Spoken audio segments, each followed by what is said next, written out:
لا إله إلا الله نستغفر الله نسألك الجنة ونعوذ بك من النار اللهم إنك عفو تحب العفو فاعف عنا يا الرحمن الرحيم الحمد لله رب العالمين الذي أمرنا بإقامة الاجتماع والاتحاد والتراحم والتوادد بين العباد ونهانا عن التفرق والتباغض والابتعاد وأشهد أن لا إله إلا الله وحده لا شريك له وأشهد أن سيدنا ونبينا وحبيبنا محمدا عبده ورسوله اللهم صل وسلم على سيدنا محمد الفاتح لما أغلق والخاتم لما سبق ناصر الحق بالحق والهادي إلى صراطك المستقيم وعلى آله وصحبه حق قدره ومقداره العظيم نوينا التعلم والتعليم والمذاكرة والتذكير والنفع والانتفاع والإفادة والاستفادة والحث على التمسك بكتاب الله وسنة رسوله صلى الله عليه وسلم والدعاء إلى الهدى والدلالة على الخير ابتغاء وجه الله ومرضاته وقربه وثوابه سبحانه وتعالى. Pesantren Ramadan yang dimuliakan oleh Allah Subhanahu wa taala, pada kesempatan yang baik ini mari kita sama-sama untuk mendekatkan diri kita kepada Allah Subhanahu wa taala lewat pesantren Ramadan, lewat kajian-kajian dari kutub Al-Imam Al-Habib Abdullah bin Alawi Al-Haddad, khususnya pada kitab Adab Sulukil Murid, yang insyaallah mudah-mudahan jalan kita menuju Allah Subhanahu wa taala ini mendapatkan ridhonya dari Allah Subhanahu wa taala. Ikhwani yang dimuliakan oleh Allah Subhanahu wa taala, pada kesempatan yang baik ini, yang penuh berkah ini, saya akan memberikan pencerahan tentang manfaat berzikir kepada Allah Subhanahu wa taala. Yang tujuan zikir tersebut adalah untuk mengingatkan diri kita kepada Allah dan mengingatkan diri kita ini yang tidak mengerti dan tidak mempunyai kekuatan apapun. Hanya Allah yang punya kekuatan. Hanya Allah di atas segala-galanya. Karena dialah Allah Subhanahu wa ta'ala yang menjadikan kita tertawa, bahagia, dan hanya dialah Allah Subhanahu wa ta'ala yang menjadikan kita menangis, sedih. Huwallazi adhaka wa abka. Faslun walladzi alaihi al-mu'awwal fi tariqillahi ta'ala ba'da fi'lil awamiri wa ijtinabil maharim mulazamatu dzikri lillah.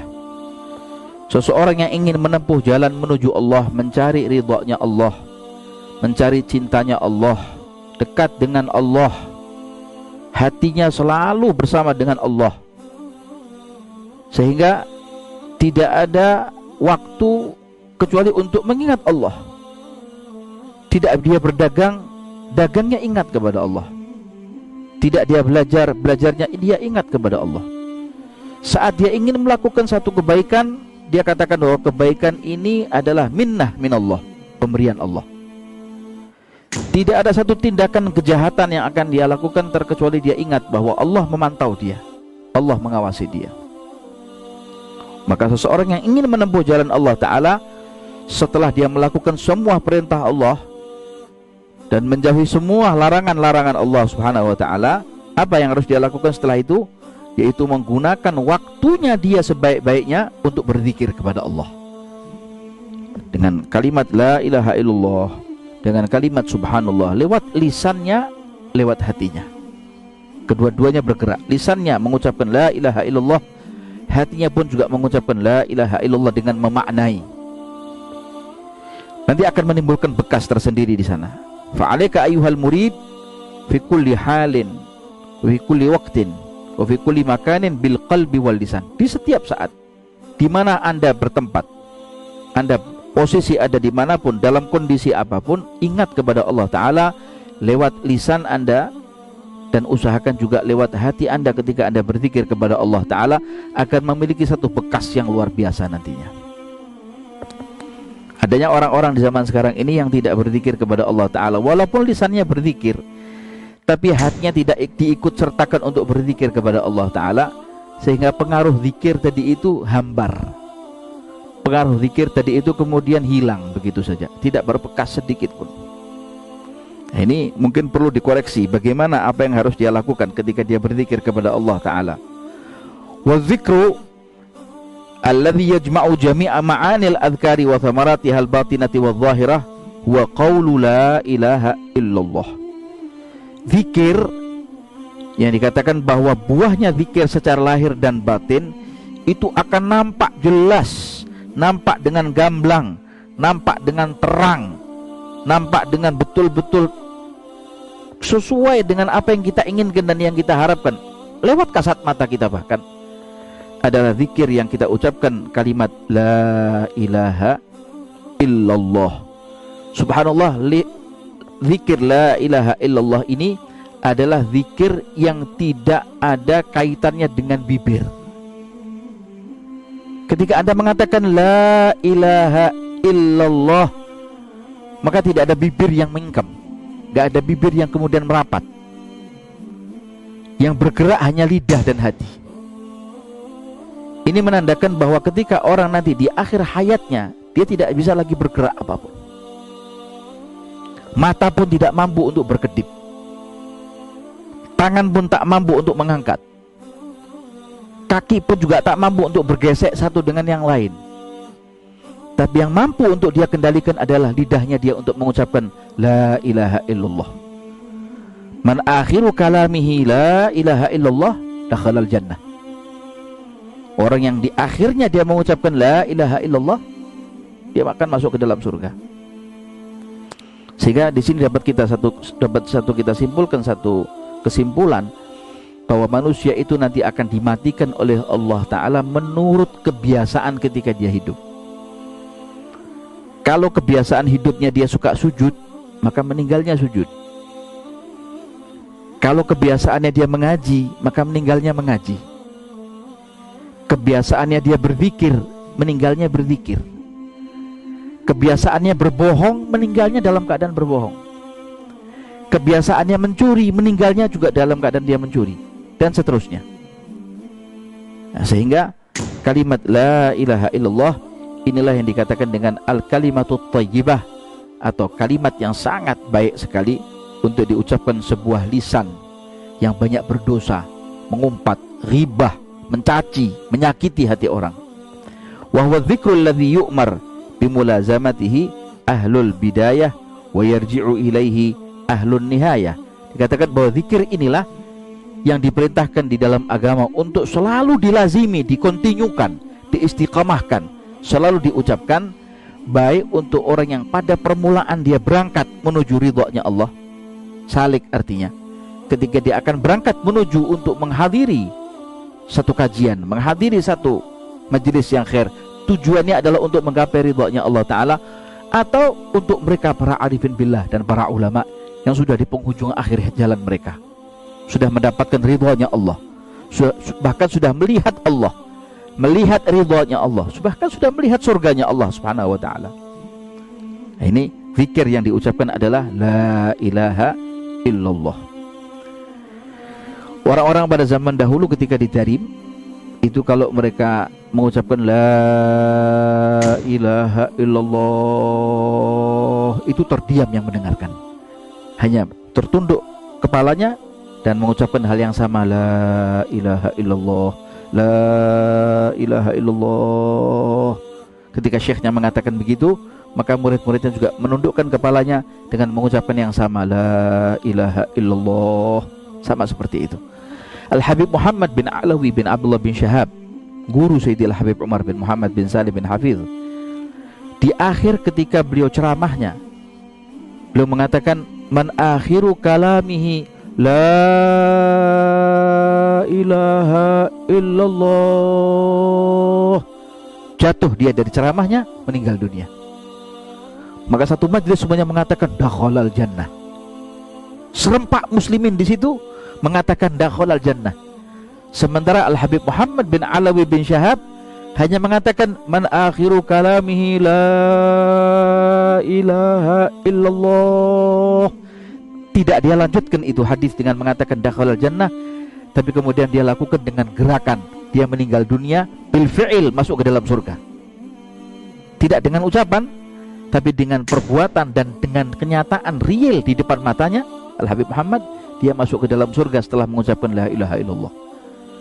Dan itu disaksikan oleh khalayak ramai yang ketika itu menghadiri majlis haul ketika itu, saat Al-Habib Muhammad mengucapkan kalimat akhir talqin zikirnya, la ilaha illallah, man akhiru kalamihi la ilaha illallah dakhalal jannah. Wa man sarrahu an yadhuqa syai'an min asrarit tariqah wa yukashafu bi syai'in min anwa'il haqiqah falyaqif ala dzikrillah ta'ala biqalbin hadir.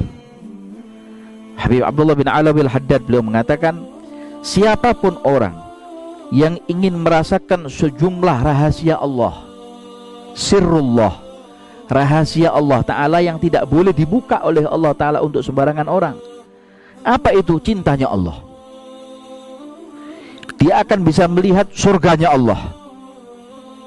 Dia akan bisa melihat sesuatu yang lebih indah daripada surganya Allah. Siapa itu? Rasulullah.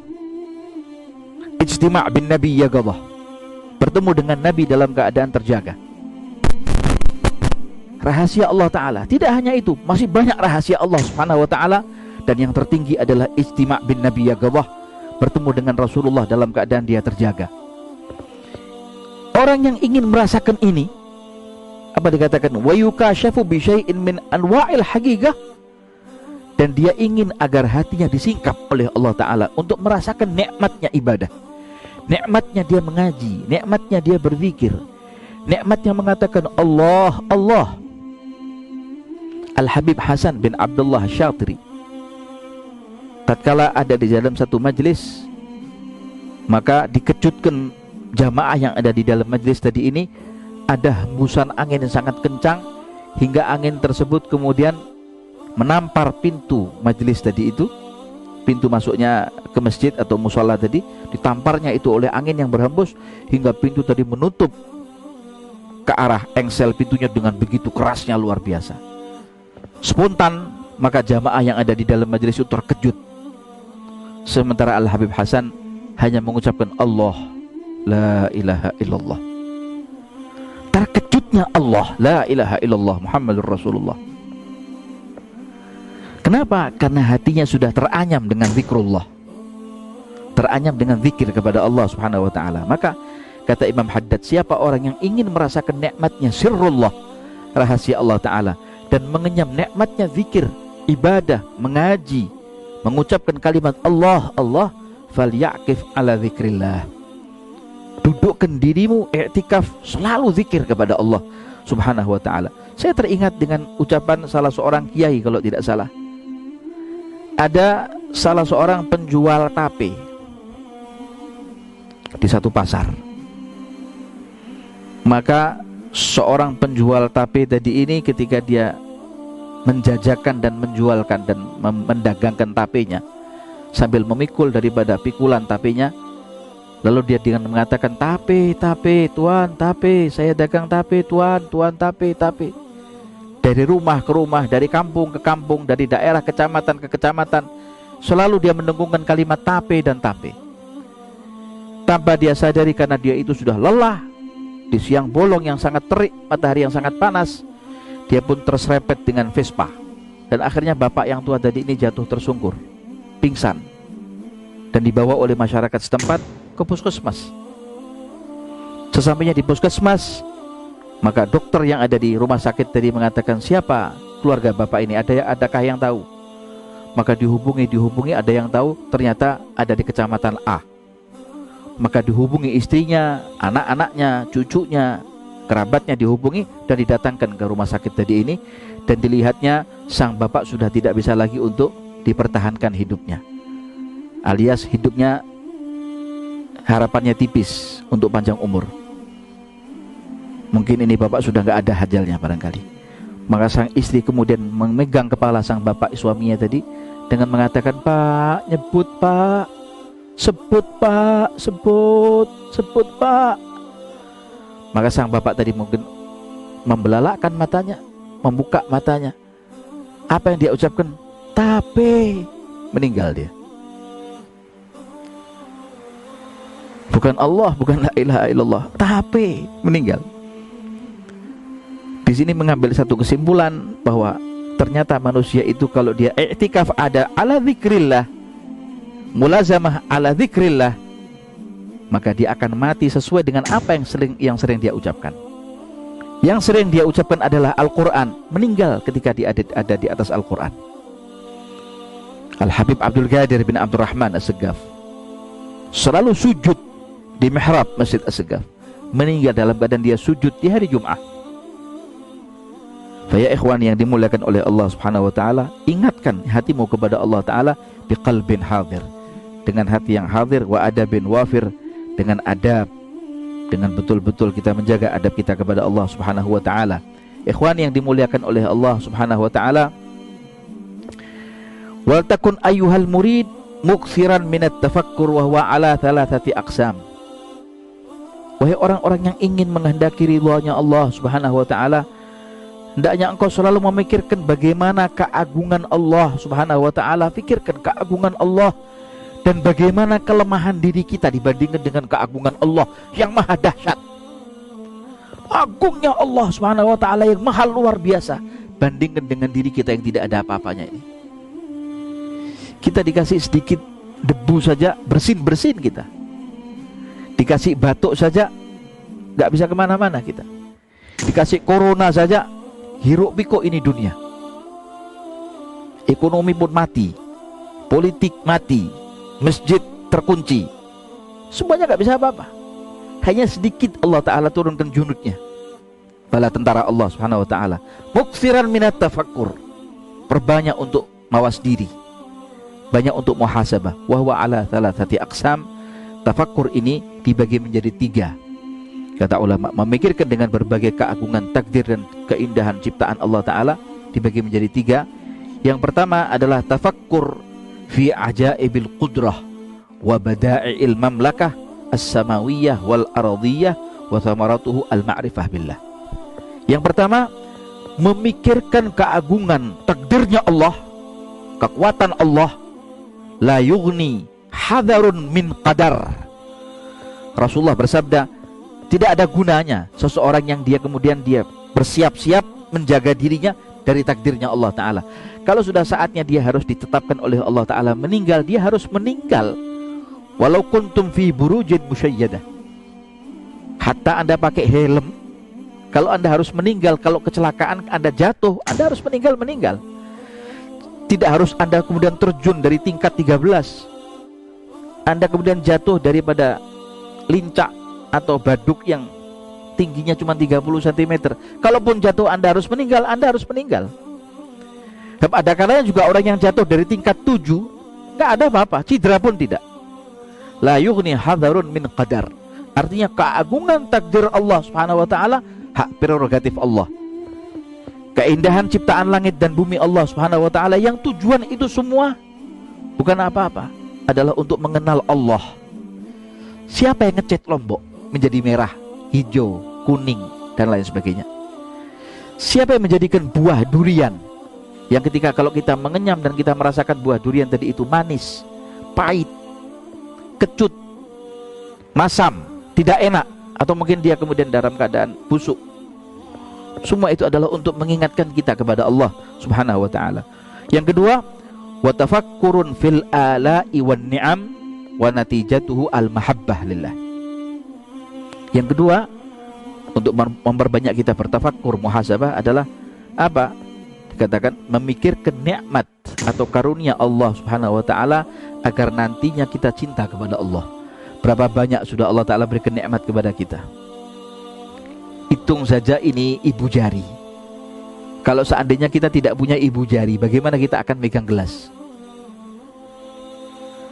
Bagaimana sekiranya kalau Allah tidak meletakkan lubang hidung tadi ini ada di bawah? Kita minta kepada Allah Ta'ala, ya Allah, saya tidak ingin seperti layaknya manusia lubang hidungnya di bawah. Saya kepingin lubang hidungnya ada di atas. Kira-kira bagaimana kalau hujan? Pasti kita akan begini. Kita akan tutup lubang hidung kita dari atas begini. Tafakkur fil ala'i wan ni'am. Berapa banyak yang sudah Allah Ta'ala berikan nikmat itu kepada kita, Kadang-kadang kita kurang bersyukur kepada Allah Subhanahu wa taala. Wala natijatu al-mahabbah lillah. Tujuannya adalah untuk cinta kepada Allah. Yang terakhir, wa tafakkurun fid dunya wal akhirah. Memikirkan dunia, memikirkan akhirat, wa ahwalul khalqi fihima. Lalu kemudian kita juga menghitung-hitung, bermuhasabah, memikirkan makhluk Allah taala yang sekarang ini ada di alam dunia, di bumi ataupun di langit sana. Wa faidatuhu al-i'rad 'anid dunya wal iqbal 'alal ukhra. Tujuannya adalah apa? Untuk membandingkan mana akhirat dan mana dunia. Wal akhiratu khairun wa abqa. Akhirat itu lebih baik dan lebih kekal sebetulnya. Tujuannya untuk membandingkan saja. Mana yang lebih afdal antara dunia atau akhirat? Kau ingin mencari dunia apakah ingin mencari akhirat? Orang yang akalnya sehat akan mengatakan saya lebih ingin mencari akhirat. Walaupun dunia saya harus sengsara, nggak apa-apa, yang penting akhirat saya bahagia. Tapi Al-Habib Ali bin Muhammad Al-Habsyi mengatakan, saya lebih suka mengatakan bahwa dunia saya bahagia, akhirat saya lebih bahagia. Rabbana atina fid dunya hasanatan wa fil akhirati hasanatan wa qina adzabannar. Tujuannya adalah apa? Faedahnya adalah apa? Agar kita membandingkan antara dunia dengan akhirat. Kalau kita tahu akan bagaimana gemerlapnya akhirat, kita tahu bagaimana cantiknya akhirat, bagaimana eloknya itu dunia akhirat, alam akhirat, maka kita akan mengatakan bahwa dunia nggak ada artinya. Kami akan berpaling daripada dunia dan kami akan datang kepada akhirat. Ya ikhwani yang dimuliakan oleh Allah Subhanahu wa taala, di dalam salah satu uraian dari para alim ulama kita juga di sana dikatakan, kita berzikir kepada Allah taala itu diajarkan untuk sir dan untuk jahar. Terkadang kita diajarkan kita untuk berzikir kepada Allah taala untuk pelan, la ilaha illallah. Terkadang kita diajarkan pula untuk jahar, dikeraskan suaranya. Dalilnya ada masing-masing. Sebagaimana yang dikatakan di dalam Al-Qur'an, kadzikrikum aba'akum au asyadda dzikra. Ucapkan zikirmu seperti zikirnya ayahmu dan nenek moyangmu, atau yang lebih syadid daripada mereka, yang lebih keras daripada mereka, yaitu ucapkan dengan keras, dengan jahar. Jangan dengan perlahan, tapi dengan suara yang lantang.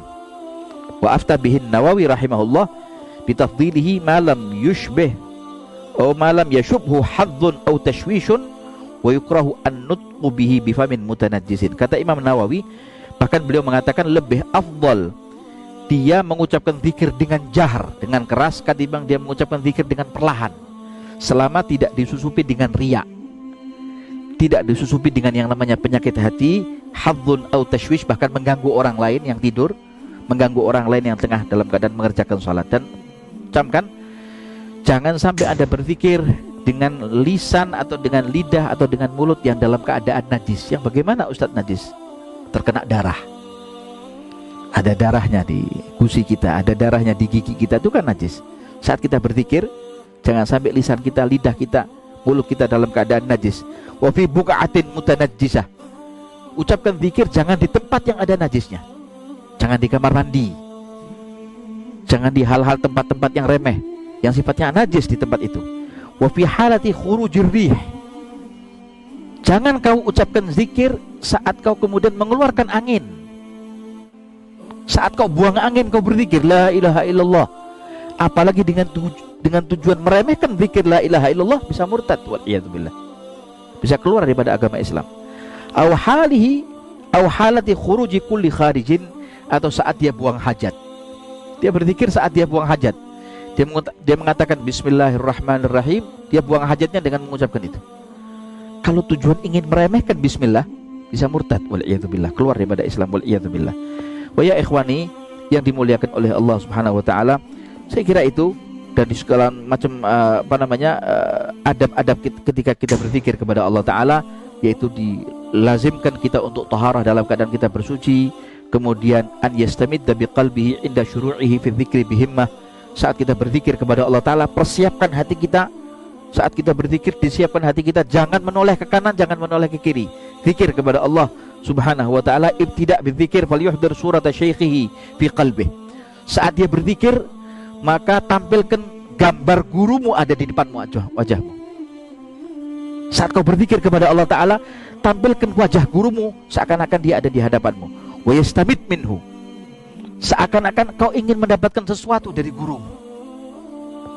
Idh qalbu syaikhihi yuhadhi qalba syaikhi syaikh ila hadratin nabawiyah al-mustafawiyah Sayyidina Muhammad sallallahu alaihi wasallam. Kenapa? Karena hati gurumu itu bersambung dengan hati gurunya. Hati gurunya tengah ada di depan hati gurunya. Hati gurunya lagi tengah ada di hadapan hati gurunya, hingga bersambung sampai hadratin nabawiyah al-mustafawiyah Sayyidina Muhammad sallallahu alaihi wasallam. Wa qalbun nabi daimut tawajjuh ilal hadratil ilahiyah, sedangkan hatinya Rasulullah sallallahu alaihi wasallam selalu bersambung dengan Allah taala, dengan hadratnya Allah subhanahu wa taala. Fadzakir idza sawwara surata syaikhihi fi qalbihi, maka ketika sang murid tadi ketika dia berzikir kepada Allah taala dan menggambarkan gambar gurunya ada di hadapan wajahnya, ada di hadapan dirinya, wastamadda min wilayatih, dan dia mengharapkan wilayah kewalian gurunya, yafidul imdad minal hadratil ilahiyah ala qalbi sayyidil mursalin, maka Allah akan mengulurkan rahmatnya lewat tangan gurunya. Tangan gurunya dari mana? Dari Nabi Muhammad sallallahu alaihi wasallam, hingga dari Nabi Muhammad diberikan kepada gurunya, lalu gurunya kemudian berhenti dari tangan gurunya, dari gurunya kemudian memberikan imdad tadi kepada tangan sang murid. Maka dengan demikian sang murid langsung bersambung hatinya kepada Allah subhanahu wa ta'ala lewat sang guru. Jangan kau kecilkan gurumu, jangan kau remehkan gurumu. Abuya Said Maliki mengatakan, saya tidak ridho kalau ada seorang murid yang meremehkan gurunya walaupun gurunya lebih kecil umurnya daripada dirinya. Itu yang kemudian harus perlu untuk kita jadikan satu pegangan. Yang terakhir adalah an yara istimdadahu min syaikhih wa huwa istimdaduhu minan nabi sallallahu alaihi wasallam. Tatkala dia khusyuk dalam zikir, jangan lupa Anda berhasil dalam berzikir, jangan lupa, jangan Anda sia-siakan, jangan lupa ketika Anda khusyuk, Anda berhasil menjadi wali minal aulia, dekat kepada Allah, rindu, syahdu, syauq kepada Allah subhanahu wa ta'ala. Jangan lupa, yang menjadikan Anda seperti ini adalah guru Anda. Anda dipandang oleh guru Anda. Saat Anda berzikir, Anda membayangkan, Anda menghadirkan wajah guru Anda. Di saat itu pula Anda bertambat kepada Allah, bersambung Anda kepada hadratil ilahiyah. Karena itulah ikhwan yang dimuliakan oleh Allah subhanahu wa ta'ala, ucapkan zikir kepada Allah ta'ala. Lazimkan Anda untuk selalu berzikir kepada Allah ta'ala, agar supaya akhir hayat kita adalah selalu kita mengucapkan la ilaha illallah. Dikatakan innal insana yamutu ala ma asya alaih, manusia itu akan mati sesuai dengan apa yang selalu dia lakukan ketika dia hidup. Wa yub'atsu ala ma mata alaih, dan dia akan dibangkitkan di hari kiamat sesuai dengan bagaimana kondisi ketika waktu dia dalam keadaan dia meninggal dunia. Ikhwan yang dimuliakan oleh Allah, semoga Allah subhanahu wa ta'ala menguatkan hati kita untuk selalu mengingatkan kita berzikir kepada Allah ta'ala, dan selalu hati kita mengenang Allah subhanahu wa ta'ala, cinta kepada Allah, cinta kepada Rasulullah sallallahu alaihi wasallam, bersambung hati kita dengan hatinya Nabi Muhammad, bersambung hati kita dengan hati guru-guru kita dan para masyayikh kita, bersambung hati kita dengan para aslaf wal ajdadus salihin wal ulama'il arifin, dan semoga Allah menggolongkan kita termasuk orang-orang minal muflihin al munjihin alladzina la khaufun alaihim wa lahum yahzanun birahmatika ya arhamar rahimin. Allahumma ya Allah, sebagaimana kau hidupkan kami dalam keadaan kami selalu mengingat namamu ya Allah, bahagiakan kami dalam kami taat kepadamu, bahagiakan kami ya Allah tatkala kami ibadah kepadamu, bahagiakan kami ya Allah tatkala kami menyebut namamu dan menyebut nama Nabi Muhammad sallallahu alaihi wasallam, dan matikan kami dalam keadaan husnul khatimah indal maut wa anta radin anna wan nabiyyu sallallahu alaihi wasallam radin anna fi khairin wa lutfin wa afiyah. Wa sallallahu ala sayyidina Muhammad wa ala alihi wa sahbihi wasallam, walhamdulillahi rabbil alamin, wal afwa minkum.